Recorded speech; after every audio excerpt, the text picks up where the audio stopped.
శ్రీకృష్ణదేవరాయల కులం విషయంలో యాదవ జాతి చేస్తున్న ధర్మ పోరాటం ఎపిసోడ్ 4. శ్రీకృష్ణదేవరాయల కులానికి సంబంధించిన అంశంపై తన పరిశోధనలు, పత్రాలు, శాసన ఆధారాలను ప్రజల ముందుకు తీసుకువస్తున్న ఎద్దనపూడి వెంకటరత్నం యాదవ్.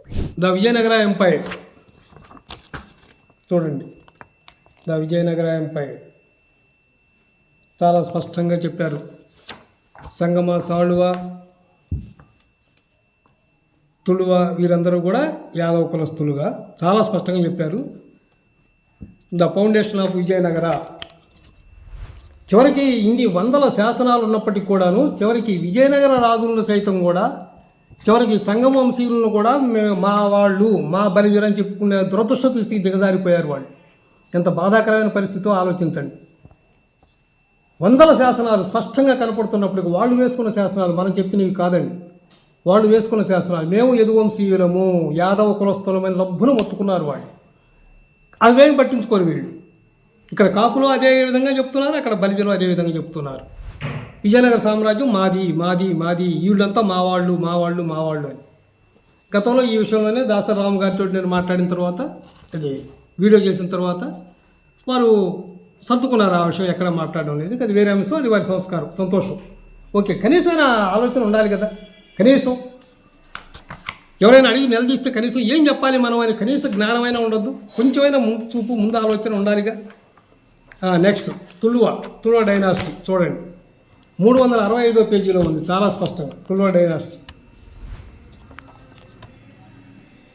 ఇది చదువుతాను ఒక్క నిమిషం. Now A third dynasty in the series appears on the scene. The Tulwas claimed their descent in the Yadava lineage. చూడండి, చాలా స్పష్టంగా ఉన్నటువంటిది గమనించండి. ఇంత స్పష్టంగా వీళ్ళు కర్ణాటక యూనివర్సిటీ వాళ్ళు, ధార్వాడలో ఉంది, అందరికీ తెలిసిన విషయమే. రీసెర్చ్ వింగ్ వాళ్ళు రాశారండి. ఆషామాషి వ్యవహారం ఎవరో నాలాంటి అమాయకుడు ఎవరెవరో రాసింది కాదు, ఒక వ్యక్తిగా రాసింది కాదండి. ఇంత స్పష్టంగా రీసెర్చ్ వింగ్ వాళ్ళు, ఒక యూనివర్సిటీకి సంబంధించి రీసెర్చ్ వింగ్ వాళ్ళు రాస్తే దాని ముందు మాటగా కూడా వైస్ ఛాన్సలర్ గారు ముందు మాట రాశారు. ఫార్వర్డ్ అంతా వారే రాశారు. ఎంత గొప్ప విషయం అది. ఈ పుస్తకానికి ఎటువంటి విలువ ఉన్నట్టు ఇంత స్పష్టంగా కృష్ణదేవరాయల వారు తుళు వంశీయులు, సాళువ, సంగమ వంశీయులు వీళ్ళందరూ యాదవులు అని చెప్పి చాలా స్పష్టంగా చెప్తూ ఉన్నప్పటికీ కూడా మొండిగా, మూర్ఖంగా, వెర్రితనంతో, వెర్రివాదంతో, వెకిలివాదంతో కృష్ణదేవరాయలు మావాడు అని చెప్పుకుంటుంటే ఏం చెప్పాలి? సమాజమే మీరు ఆలోచించండి సార్. పెద్దలు ఎంతోమంది ఉన్నారు, పండితులు ఉన్నారు, చరిత్రకారులు ఉన్నారు, మేధావులు ఎంతోమంది ఉన్నారు. దయచేసి ఆలోచన చేయండి. అంతకన్నా నేను మిమ్మల్ని కోరేది ఏమీ లేదండి. వాస్తవాన్ని గ్రహించండి. ధర్మం ఎటువైపు ఉంది, వాస్తవం ఎటువైపు ఉంది, వాళ్ళకు మాత్రమే మీరు మద్దతు ఇవ్వండి. ధర్మంగా వాళ్ళ గురించి మాత్రమే మీరు ఆలోచన చేయండి, వాళ్ళకి సపోర్ట్ చేయండి. మా రిక్వెస్ట్ అది. తర్వాత మైసూర్ అండి, ఈ గెస్టేజ్, ఇది గవర్నమెంట్ అండి. చూడండి హిస్టరీ చూడండి, ఒక్కసారి చూడండి మీరు. మేము చెప్పే ప్రతి అక్షరానికి, మాటకి మేము చాలా స్పష్టంగా బాధ్యత వహిస్తున్నాము. మేము బలిజల్లాగా, కాపుల్లాగా పచ్చబద్ధాలు చెప్పుకుంటూ మేము దౌర్జన్యంతోనో, దురుసుదనంతోనో, దబాయింపుతోనో, మొండిగా, మూర్ఖంగా, వెర్రిగా, వెకిలిగా మేము మాట్లాడటం లేదండి. దయచేసి ఆలోచన చేయమంటున్నాం. వాస్తవం ఏదో తెలుసుకోమంటున్నామండి. నెక్స్ట్ దీంట్లో నేను చూపిస్తున్నాను చూడండి. షిమోగా ఇన్స్క్రిప్షన్ అండి. ఇది brings him for Tuluva, south Kannada and states that he was of the Yadu line. చూడండి, తుళు వంశీయుల గురించి ఎంత స్పష్టంగా చెప్పారో చూడండి. నరసింహాని కృష్ణరాయ కింద కూడా ఇది చూడండి, స్క్రీన్ షాట్ తీసుకోండి. షిమోగా ఇన్స్క్రిప్షన్ అండి, ఇది చాలా స్పష్టంగా ఉన్నటువంటిది.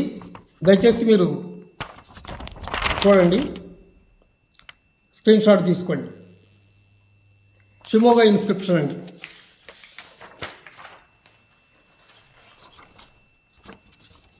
యాదవుడిగా చెప్పబడినటువంటి శాసనాలు ఇవన్నీ కూడా మీకు చూపిస్తున్నదన్నీ కూడాను శ్రీకృష్ణదేవరాయలు, తుళు వంశం, యాదవులుగా చెప్పబడినటువంటి ఆధారాలు. ఇది కోలార్ డిస్ట్రిక్ట్ ఇన్స్క్రిప్షన్స్ అండి, ఎపిగ్రాఫియా కర్ణాటక వాల్యూమ్ 10. చూడండి దయచేసి. ఎపిగ్రాఫియా కర్ణాటక,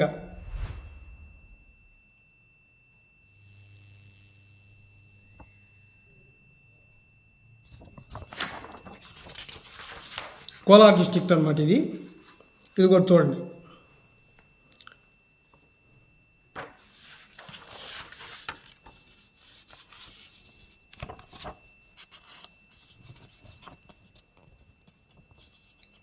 స్క్రీన్ షాట్స్ తీసుకోండి.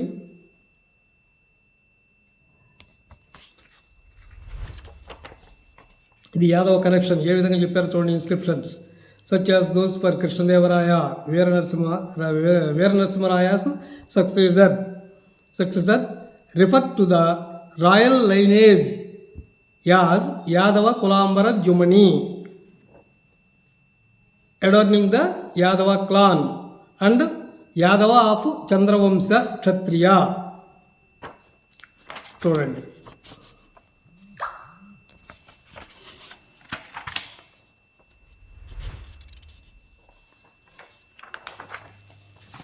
ఇంత స్పష్టంగా శాసనాలు ఇన్ని ఉన్నప్పటికీ కూడా ఏమాత్రం లెక్క చేయకుండా నిష్ఠారాజ్యంగా కృష్ణదేవరాయలు మావాడు అంటూ వాళ్ళు దబాయింపుతోటి దుర్సుధనంతో విగ్రహ ప్రతిష్టం చేస్తూ ఉన్నారు.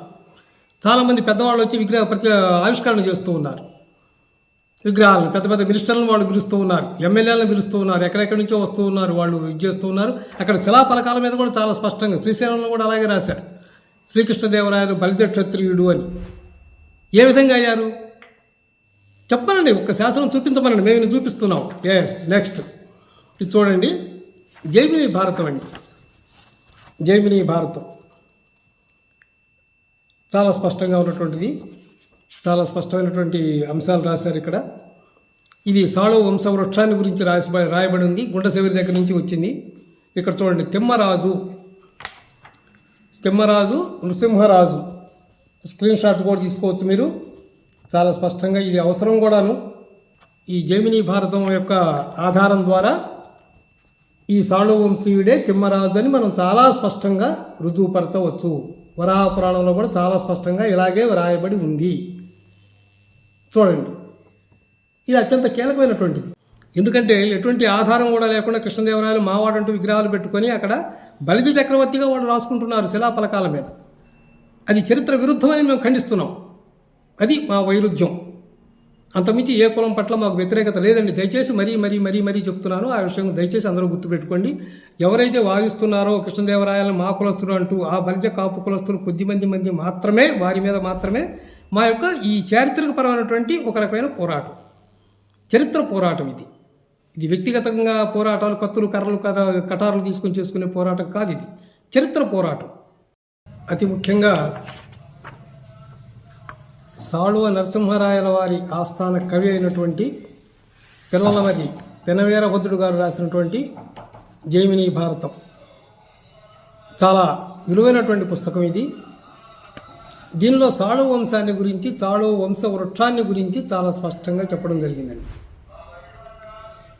ఈ తిమ్మరాజు తుళువ వంశ మూల పురుషుడుగా మనం చెప్పుకుంటున్నటువంటి ఈ తిమ్మరాజు ఈ సాళువ వంశంలోని వాడు. ఈ సాళువ నరసింహరాయలకు స్వయాన వీరు అన్నగారు. ఇది కీలకమైనటువంటి విషయం. చూడండి, ఎవరైనా స్క్రీన్ షాట్ కూడా తీసుకోండి. చాలా స్పష్టంగా ఇది ఉపయుక్తమైనటువంటిది. తుళువ వంశం అంటూ వేరే లేదండి, సాళువ వంశమే తుళువ వంశం. అక్కడ తుళువు ప్రాంతంలో వారు స్థిరపడ్డారు కాబట్టి వారిని తుళువ వారుగా చెప్పబడ్డారు.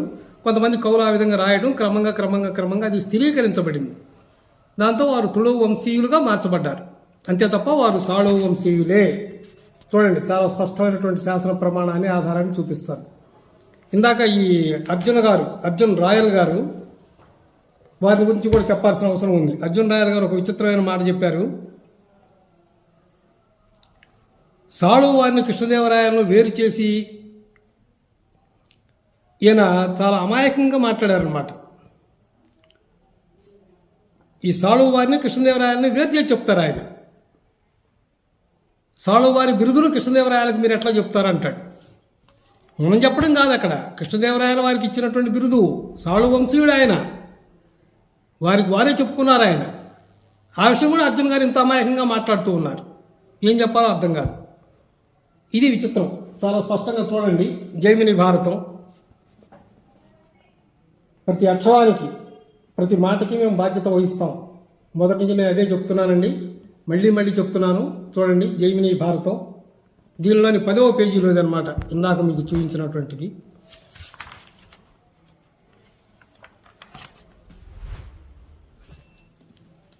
చూడండి, ఇది సాళువ వంశ వృక్షం. ఇప్పుడు దీన్ని కాదని ఎవరైనా చెప్పగలరా? నేను ఛాలెంజ్ చేస్తానండి బలిజ కులస్తులకి, కాపు కులస్తులకి. పిల్లల మర్రి పెనవేరభద్రుల వారు రాసినటువంటిది. ఈ తిమ్మరాజు సాళువ వంశీయుడే, తుళు వంశం అంటూ వేరుగా లేదు. అదొకటి దయచేసి గమనించాల్సినటువంటి అంశం. తరువాత ఇంకొక కీలకమైన విషయం, ఓకే ఆ సందర్భంలో చెప్తాను నేను. ఇది కూడా చెప్తానండి. బలిజలు మేము యుగయుగాల నుంచి ఉన్నటువంటి క్షత్రియులు అని చెప్తూ ఉన్నారు కదా. చూడండి, ఆంధ్రుల చరిత్ర, ప్రముఖ చరిత్రకారులు బిఎస్ఎల్ హనుమంతరావు గారు రాసినటువంటి పుస్తకం ఇది. ఇది వారి ఫోటో కూడాను, బయోడేటా. ఓకే, వారు ఏం చెప్పారు? 218, 219 పేజీల్లో ఉన్నటువంటిది. చూడండి, వైదిక మత ప్రాబల్యంతో వర్ణ వ్యవస్థ పాదుకొన్నది. వీరశైవ వీర వైష్ణవాలు కుల నిర్మూలనను సాధింపకపోగా వాని వల్ల బలిజ మరియు సాతాని మొదలైన కొత్త కులాలు ఏర్పడినాయి. ఇది ఎప్పుడు జరిగింది? కాకతీయుల పాలనా కాలంలో జరిగిందని చెప్తున్నారు ఆయన చాలా స్పష్టంగా. కాకతీయుల పాలనా కాలం ఇది. అటువంటి పరిస్థితులు వీళ్ళు యుగయుగాల నుంచి ఉన్నటువంటి కులాల వీరు, క్షత్రియుల వీరు. కాకతీయుల పాలన ఏర్పడినటువంటి కొత్త కులం వీరు క్షత్రియుల. చెప్పనండి, ఆధారం చూపించమనండి. ఈ మాటను కాదని చెప్పమనండి. బిఎస్ఎల్ హనుమంతరావు గారు చెప్పారు, ఈ పుస్తకంలో రాశారు, చాలా స్పష్టంగా ఉంది ఆంధ్రుల చరిత్రలో. మరి చెప్పాలండి తప్పని.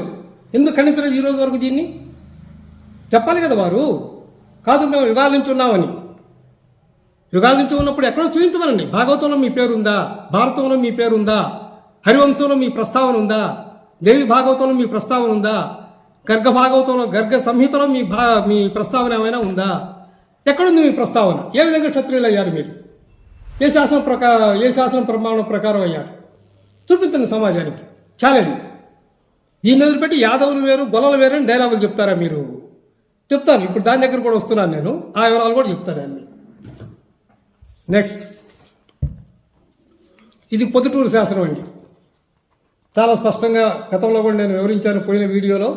పొద్దుటూరు శాసనం, దీన్ని కడప రఘోత్తమరావు గారు నాకు పంపించడం జరిగింది. తర్వాత ఇప్పుడు చాలామంది నెట్లో కూడా తీసుకున్నారు.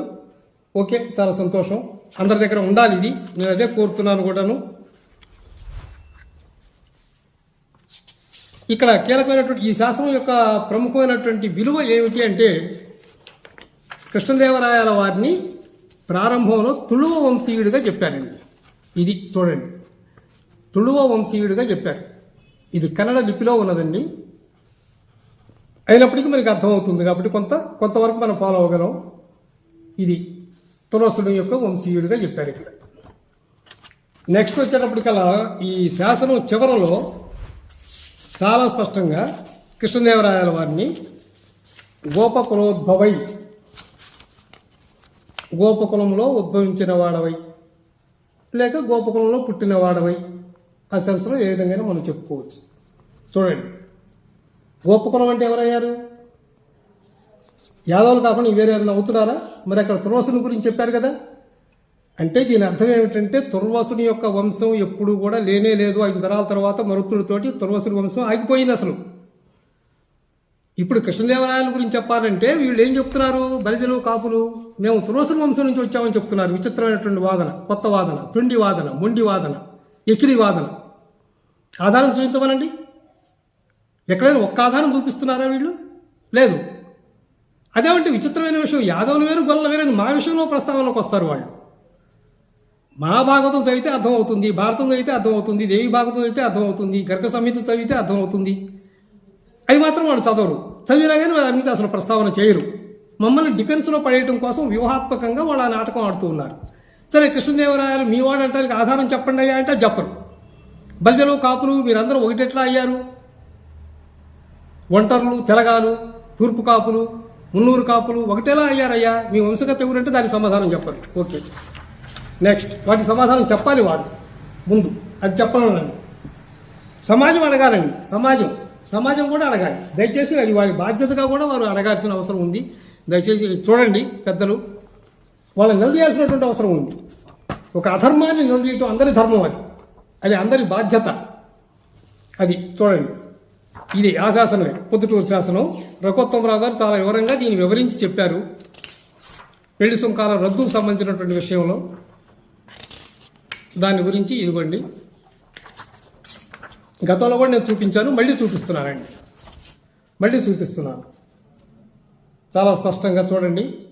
స్క్రీన్ షాట్ కూడా తీసుకోవచ్చు మీరు ఎవరైనా. దీంట్లో ఏం చెప్పారు ఆయన? సాళువతిమ్మ మంత్రి ప్రేరణతో యదువంశంలో జన్మించిన కృష్ణరాయలు వధూవరులు చెల్లించాల్సిన పన్నును శాశ్వతంగా ఆచంద్ర తారకు రద్దు చేశారు. ఇక్కడ యదువంశంలో జన్మించిన కృష్ణరాయలు చాలా స్పష్టంగా వివరించారు ఆయన, రఘోత్తమరావు గారు. ఇక్కడ అతి ముఖ్యమైనటువంటి విషయం చూడండి. 4/2/2016 అండి, టైమ్స్ ఆఫ్ ఇండియాలో వచ్చింది. కృష్ణదేవరాయాస్ లెగసీ అంటే ఇది కాగితాన్ని మడిచాను నేను. ఇవన్నీ పైన ఉన్నాయి, ఇవన్నీ ఉపయోగం లేని కాబట్టి స్పష్టంగా అర్థమవుతుంది కాబట్టి మీరు స్క్రీన్ షాట్ తీసుకోవడానికైనా వీలుగా ఉంటుంది కాబట్టి నేను ఇంతవరకు మడిచి మీకు చూపిస్తున్నాను. చూడండి, చాలా స్పష్టంగా కృష్ణదేవరాయల గురించి ఎవరెవరో ఏదేదో చెప్పినప్పటికీ కూడా ఒక యాదవ రచయిత చాలా స్పష్టంగా కృష్ణదేవరాయలు యాదవ కులస్థుడు మాత్రమే అని స్పష్టం చేశారని చెప్పి చాలా స్పష్టంగా రాశారు. టైమ్స్ ఆఫ్ ఇండియా అండి, డేటు 4/2/2016. చూడండి, శ్రీకృష్ణదేవరాయల విషయంలో ఇంగ్లీష్ పేపర్లో వచ్చినటువంటి అంశం ఇది. చెప్పండి, దీనికి సమాధానం చెప్పండి. బలిజలో కాపులు చెప్తున్నారు కదా, మావాడు కృష్ణదేవరాయలని. ఏ శాసన ప్రమాణం ప్రకారం చెప్తున్నారు మీరు చెప్పండి. మేము ప్రభుత్వానికి ఎన్నోసార్లు ఛాలెంజ్ చేస్తూ లెటర్లు రాసాం ఈ విషయంలో, కాపుల మీద, బలిజల మీద. మీరు ఎందుకు రాయలేకపోయారు మా మీద? అంటే అర్థం ఏంటి? అక్కడ పోతే వాళ్ళకి ఆధారం చూపించాలి మీరు. అక్కడ ఉండేవాళ్ళంతా ఆషామాషి వ్యవహారం కాదు కదా. పెద్ద పెద్ద మేధావులు, ఐఏఎస్ ఆఫీసర్లు, పెద్ద వాళ్ళు ఉంటారు, మహామేధావులు ఉంటారు, మహాత్ములు ఉంటారు. అక్కడ మీ పప్పులు ఉడకవు, మీ మాటలు చల్లవు, మీ తొండి వాదన నిలవదు. అందుకని మీరు అక్కడ చెప్పలేకపోతూ ఇక్కడ వాదిస్తూ హరికథలు చెప్తూ ఉన్నారన్నమాట. నెక్స్ట్, పారిజాతాపరణం. దాదాపుగా అందరికీ తెలిసిందే, చరిత్రకారులు అనుకున్న వాళ్ళందరికీ కూడాను ఈ విషయం తెలుసు. పారిజాతాపరణం అంతిమన గారు చాలా స్పష్టంగా చెప్పారు. కాబట్టి ఆ కృష్ణుడే ఈ కృష్ణరాయుడు. ఆనాడు నేడు యాదవ వంశంలోనే శ్రీకృష్ణుడు అనే పేర ఆదినారాయణుడే వెలసాడు. చాలా స్పష్టంగా ఉన్నటువంటిది మీరు చూసుకోవచ్చు. దాదాపు చాలామంది దగ్గర ఈ పుస్తకాలు కూడా ఉండుంటాయి, ఇబ్బంది ఏమీ లేదు. నంది తిమ్మన కృష్ణదేవరాయల యొక్క ఆస్థాన కవి, ఓత్ పోయిట్ అంటాం మనం. 8 మంది ఉన్నారు ఆ రోజున మనకు తెలిసినంతలో. అందులో ఒకరు, one of the poets Nandi Timmana గారు. ఆయన సైతం కూడా కృష్ణదేవరాయల వారిని యాదవుడుగా చెప్పారు. నీ బలిజ కులస్తుడిగా చెప్పలేదు ఎందుకని? నీ కాపు కులస్తుడిగా చెప్పలేదు ఎందుకని? ఏవి మీ ఆధారాలు? ఎందుకు చెప్తున్నారు మీరు మరి? తరువాత విజయనగర సామ్రాజ్యం, సాళు వంశం, మిసిమిలో వచ్చినటువంటిది. ఇది ఎవరు రాశారు? రావినూతల సత్యనారాయణ గారు. చూడండి, రావినూతల సత్యనారాయణ గారు. ఎప్పటిది? ఆగస్టు 2019 అండి. ఆగస్టు 2019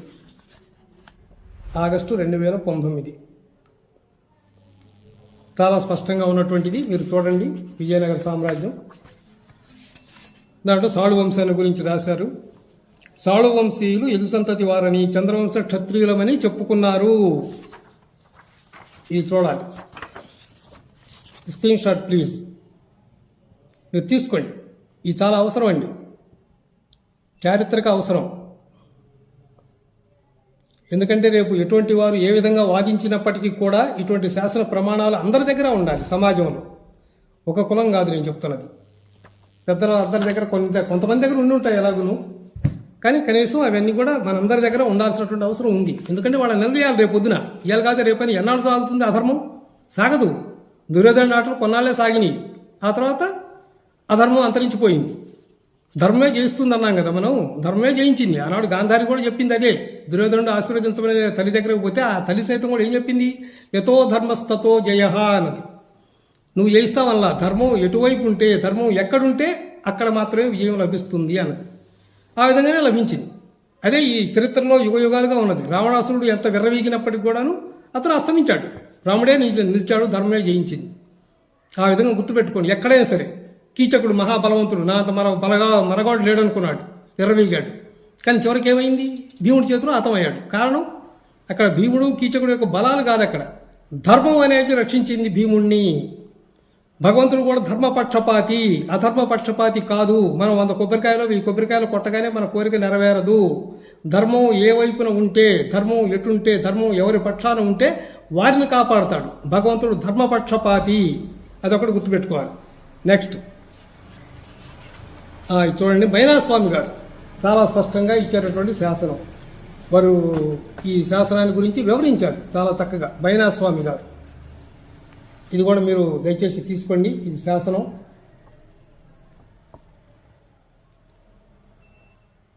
చాలా విలువైనటువంటి శాసనం ఇది కూడాను.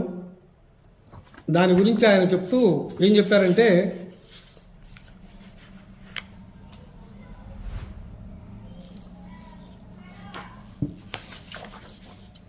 చూడండి, తాము యదువంశానికి చెందిన వారమని, చాళుక్య వంశ వారసులమని సాళువ నరసింహరాయలు శాసనంలో చెప్పినట్లు మైనాస్వామి పేర్కొన్నారు. చూడండి, చాలా స్పష్టంగా ఉంది. ఈ సాళువ నరసింహరాయలు వాళ్ళ యొక్క మూలం చాళుక్య వంశ వారసులని చెప్పుకున్నారు. చాళుక్య వంశంలో వాళ్ళ మూలాలు ఉన్నాయి, చాలా స్పష్టంగా ఉన్నది. ఇది చాలా కీలకమైనటువంటిది. సాళువ నరసింహరాయలను చాళుక్య వంశ వారసుడుగా వ్యవహరిస్తున్న ఏకైక గోరంట్ల శాసనాన్ని భద్రంగా పరిరక్షించుకోవాలని మైనాస్వామి విజ్ఞప్తి చేశారు. కింద చూడండి ఒకసారి, విజ్ఞప్తి చేశారు. తరువాత ఈ చివరిలో కూడా దాని గురించి చాలా వివరంగా రాశారు. ఇది చూడండి, చాలా స్పష్టంగా రాయటం జరిగింది.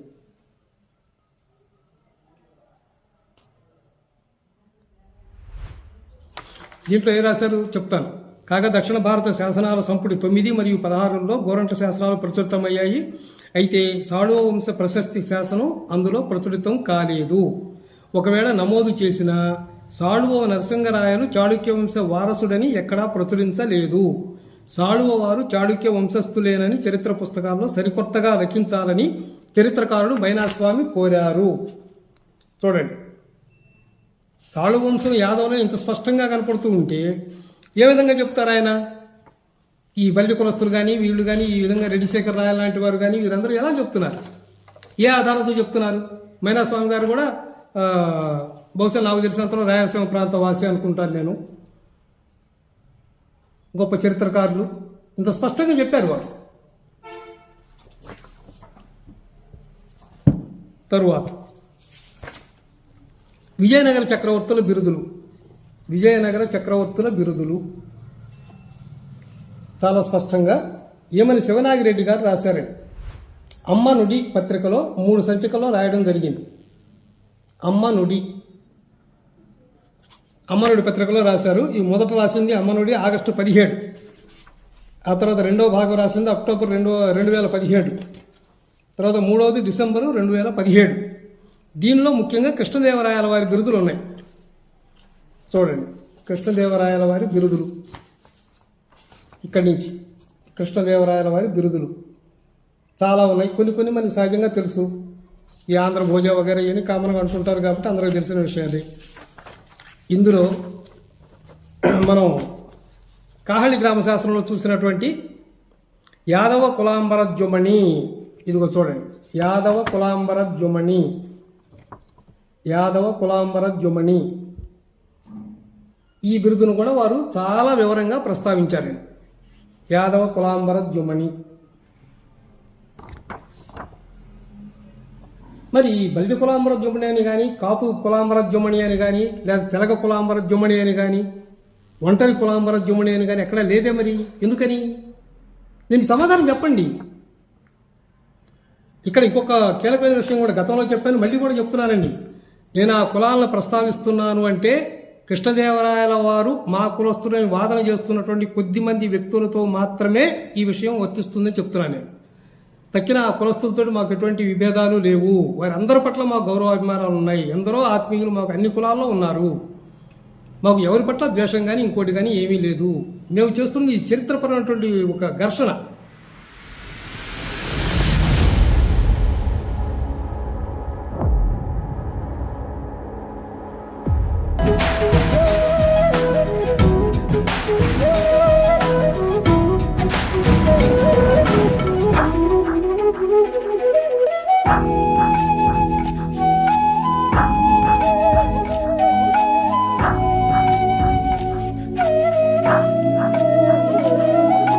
Thank you.